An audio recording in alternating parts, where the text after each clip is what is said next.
अस्सलाम वालेकुम dear students. उम्मीद है कि आप सब खैरियत से होंगे और स्मोक एसओपीज़ को फॉलो कर रहे होंगे। आज हम चैप्टर 20 का एक आर्टिकल पढ़ने जा रहे हैं, uncertainty with in the atom. Uncertainty कहते हैं किसी चीज़ का सर्टेन ना होना, किसी चीज़ का सेम ना रहना, जो बार बार बदलती रहे, आप उसे कहते हैं कि अनसर्टेन है। अब हम uncertainty with in the atom के एटम के अंदर क्या चीज़ अनसर्टेन है, क्या सर्टेन, वो पढ़ने जा रहे हैं। तो सबसे पहले हम बात करते हैं कि क्या है। कहते हैं we can prove on the basis of Heisenberg equation that electron can not exist in the nucleus. हमें ये पता है कि इलेक्ट्रॉन न्यूक्लियस में एग्जिस्ट नहीं करता और ये इलेक्ट्रॉन के गिर्द रिवॉल्व कर रहे होते हैं और एक शेल बनाते हैं। आप ये बचपन से पढ़ते आ रहे हैं साइंस के अंदर, फिर आपने केमिस्ट्री फिज़िक्स में डिस्कस किया, लेकिन आज हम ये प्रूव करते हैं कि ऐसा हमें कैसे पता चला। यहाँ पहला पॉइंट है कि अगर आप ये कंसीडर करते हैं कि इलेक्ट्रॉन न्यूक्लियस के अंदर है, तो जब इलेक्ट्रॉन न्यूक्लियस के अंदर होगा तो जो उनका कंबाइन रेडियस बनेगा, वो आपके पास जो पोजीशन आएगी वो आपके पास आएगी uncertainty in x is equal to 10⁻⁻14 metre. जब आप इस इक्वेशन को यूटिलाइज़ करते हैं हाइजेनबर्ग अनसर्टेनिटी प्रिंसिपल के अंदर, जो कि आपने चैप्टर 19 में पढ़ी थी, वहाँ से आपको ये एक्सप्रेशन मिलता है delta P less than H divided by delta x. ये इक्वेशन में जब आप वैल्यूज़ को पुट करते हैं, h is the Planck constant, आप यहाँ पर डेल्टा x को पुट करते हैं और फिर आपके पास मोमेंटम को ओपन करते हैं, तो मैस और आपके पास स्पीड आ जाती है। जब आप वहाँ से स्पीड को कैलकुलेट करेंगे मोमेंटम के फार्मूला को ओपन करके, वो डेरिवेशन आपकी बुक पे नहीं है, आपने डेरिवेशन अगर करना चाहें तो आप कर सकते हैं। यहाँ पे आप डेरिवेशन के बाद जो स्पीड आपके पास आती है इलेक्ट्रॉन की, ये स्पीड होती है 7.3 मल्टीप्लाई 10⁻10 मीटर पर सेकेंड। अब ये जो 10⁻10 मीटर पर सेकेंड स्पीड आई है, ये स्पीड ऑफ लाइट से भी ज़्यादा है, जो कि पॉसिबल नहीं है, क्योंकि आपने याद रखना है कि कोई भी चीज़ स्पीड ऑफ लाइट से ज़्यादा स्पीड से मूव नहीं कर सकती। आगे आ जाता है कि so we can check the possibility for, अगर हम ये कंसिडर करें कि इलेक्ट्रॉन न्यूक्लियस के बाहर है, तो हम आपके पास जो वैल्यूज़ पुट करते हैं, पुट करने के बाद आपको जो स्पीड मिलती है वो आती है 1.46 मल्टीप्लाई 10⁻7 मीटर पर सेकंड, जो कि पॉसिबल है, क्योंकि 10⁻7 मीटर पर सेकंड ये स्पीड ऑफ लाइट से कम है। स्पीड ऑफ लाइट आप सबको पता है, मैं दोबारा बता देता हूँ, 3 मल्टीप्लाई 10⁸8 मीटर पर सेकंड। अब 8 से कम होती है 7, तो इसलिए ये पॉसिबिलिटी है। तो हमें यहाँ से पता चलता है कि जो इलेक्ट्रॉन है वो एटम के अंदर तो एग्जिस्ट करता है, लेकिन ये न्यूक्लियस के अंदर एग्जिस्ट नहीं करता। अगर न्यूक्लियस के अंदर एग्जिस्ट करेगा तो उसकी स्पीड इतनी ज़्यादा होगी कि स्पीड ऑफ लाइट से ज़्यादा हो जाएगी, जो कि पॉसिबल नहीं है। तो इसलिए ये इलेक्ट्रॉन से बाहर ही न्यूक्लियस से बाहर इलेक्ट्रॉन एग्जिस्ट करता है in the form of shells. आगे हम डिस्कस करते हैं, कुछ प्रैक्टिस क्वेश्चंस हैं जी इसके, कि precise measurement is that one which has less absolute uncertainty. यह है चैप्टर नंबर 1 फर्स्ट ईयर से टॉपिक आपने किया था, अनसर्टेनिटी और प्रिसीजन वाला टॉपिक। प्रिसाइज मेजरमेंट कहते हैं एक्यूरेट मेजरमेंट। तो एक्यूरेट मेजरमेंट तभी होगी जब लेस एब्सोल्यूट अनसर्टेनिटी होगी। उसके बाद आता है कि anti matter theory was proposed by the direct and the electron cannot exist in the nucleus. It is confirmed by the obsessing that velocity of electron is high, which what we conclude from the uncertainty principle. आपने uncertainty principle से क्या अभी देखा है कि electron जो है वो न्यूक्लियस के बाहर होता है, न्यूक्लियस के अंदर नहीं होता। अगला जो टॉपिक हमारे पास है वो है लेज़र। लेज़र ये एक इम्पॉर्टेंट टॉपिक है कि एक होती है ऑर्डिनरी लाइट जो आप आम घरों में इस्तेमाल करते हैं, जो कि ऑर्डिनरी लाइट है। एक होती है लेज़र लाइट। लेज़र का मतलब है light amplification by stimulated emission of radiation, laser. तो laser light amplification stimulated emission of radiation है। इसमें क्या चीज़ किसको रिप्रेजेंट कर रही है? पहली बात आपने याद रखनी है कि जो ये लेज़र होती है ये high intense unidirectional light होती है, जो कि ऑर्डिनरी लाइट से बिल्कुल अलग होती है। मोनोक्रोमेटिक लाइट होती है जिसका सोर्स सेम होता है।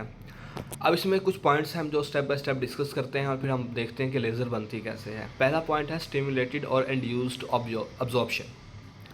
कहते हैं an atom goes to excited state, a photon of energy is incident on group of free atom.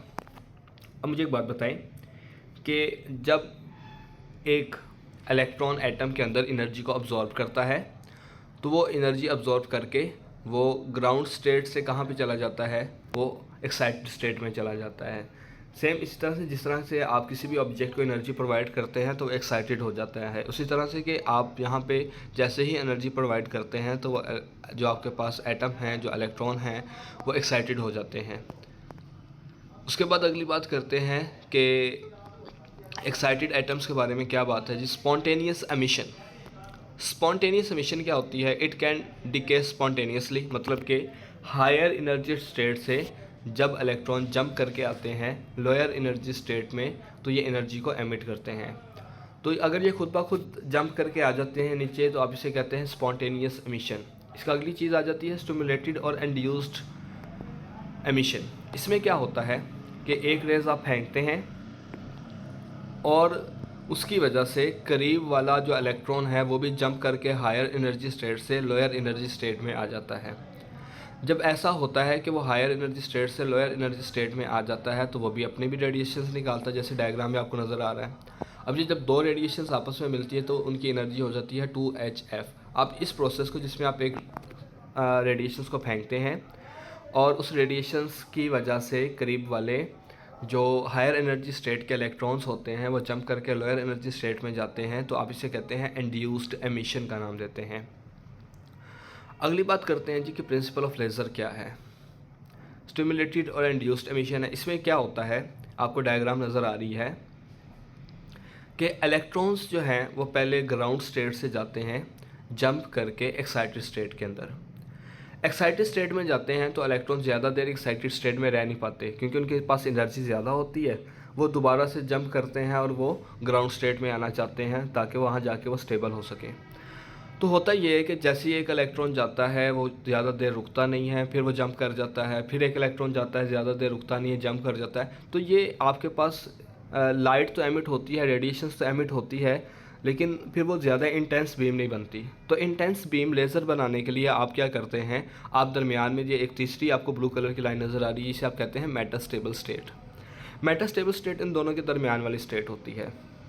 इसको समझाने के लिए मैं एक एग्जांपल देता हूँ कि फ़र्ज़ करें कि आप किसी दूसरे शहर में शादी पे जाते हैं, तो आप एक अच्छे इंप्रेशन के लिए क्या करते हैं, आप उस शादी हॉल में एंटर होने से पहले एक पॉइंट डिसाइड कर लेते हैं कि हम उस पॉइंट पर सारे इकट्ठे होंगे। इकट्ठे होने के बाद इकट्ठे फिर उस शादी हॉल में जाएंगे तो एक अच्छा इंप्रेशन बनता है। तो वो जो दरमियान वाली स्टेट आ जाती है जहाँ पे जाके आप सारा इकट्ठे होते हैं, हम यहाँ पे उस स्टेट को फिज़िक्स में कहते हैं मेटास्टेबल स्टेट, जिसमें पहले इलेक्ट्रॉन अगर एक्साइटेड स्टेट पे थे, वहाँ से जब वो आते हैं तो ग्राउंड स्टेट पे जाने से पहले वो एक ऐसी स्टेट पे रुक जाते हैं जहाँ पे वो सारे इकट्ठे हो जाते हैं, जिसे आप मेटास्टेबल स्टेट कहते हैं। जब आप मेटास्टेबल स्टेट पे आते हैं तो वो सारे इलेक्ट्रॉन्स इकट्ठे जंप करते हैं। इकट्ठे जंप करके वो जब वो ग्राउंड स्टेट में आते हैं, जब इकट्ठे आते हैं तो बहुत ज़्यादा इंटेंस बीम बनती है, जिसे आप लेज़र का नाम दे देते हैं। अब आपने जो बात याद रखनी है कि जब वो दोबारा से आ जाते हैं नीचे ग्राउंड स्टेट में, तो उसे दोबारा एक्साइटेड स्टेट पे ले जाने के लिए आप ऑप्टिकल पंपिंग का इस्तेमाल करते हैं। ऑप्टिकल पंपिंग क्या करती है, जो ग्राउंड स्टेट पे इलेक्ट्रॉन्स हैं वो दोबारा से उनको एनर्जी प्रोवाइड करते हैं और वो एक्साइटेड स्टेट पे चले जाते हैं। आपने लेज़र देखी होगी जो बच्चे यूज़ करते हैं, उस लेज़र के अंदर सेल होते हैं।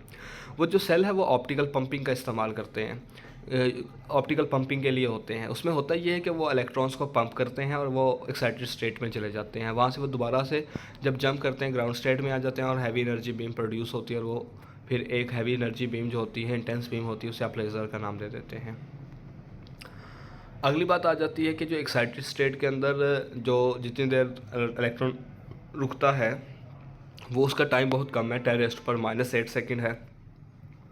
फिर मेटास्टेबल स्टेट के अंदर जो टाइम है ना वो 10⁻³ है, जो कि ज़्यादा टाइम है ऊपर वाले से।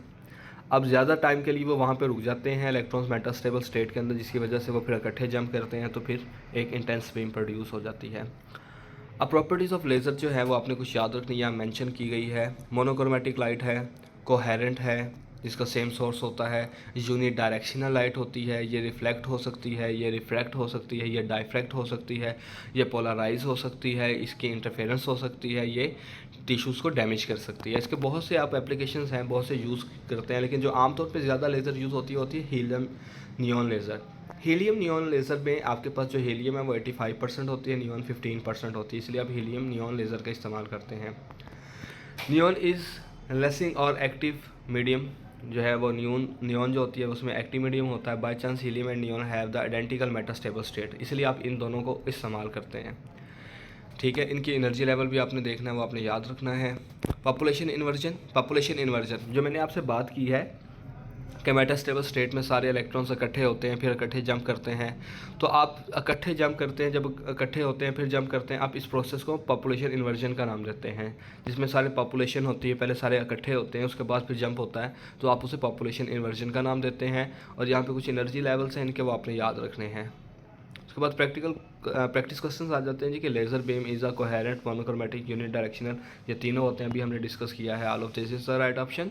जी laser production is a phenomena of electric resonance, magnetic resonance, atomic resonance, mechanical resonance. तो यहाँ पे आपके पास आएगा जी कि एटॉमिक रेजोनेंस आ जाती है जी। अगली चीज़ आ जाती है जी excited state. Population inversion is achieved in metastable state जी। फिर आ जाता है जी the process of exciting atom is called जी। आपके पास ऑप्टिकल पंपिंग आ जाती है कि आप जिसे एक्साइट करवाते हैं एटम को, वो ऑप्टिकल पंपिंग के थ्रू करवाते हैं। The inactive medium in the helium neon laser, अभी हमने डिस्कस किया है कि जो नियॉन है वो एक्टिव है और अनएक्टिव जो होगा वो हीलियम होगी। तो identify the correct energy order of the laser light, जैसे कि हमें पता है कि ब्लू की ज़्यादा होती है, ग्रीन की कम होती है। अपने वेब ग्योर जो विजिबल लाइट के अंदर 7 कलर्स होते हैं, उनका पैटर्न चैप्टर 19 में मैंने काफ़ी डिटेल में आपसे डिस्कस किया था। Concentration of helium in helium neon laser, अभी हमने डिस्कस किया था कि 85% होता है। Thank you very much students, अल्लाह हाफिज़, दुआ में याद रखिएगा।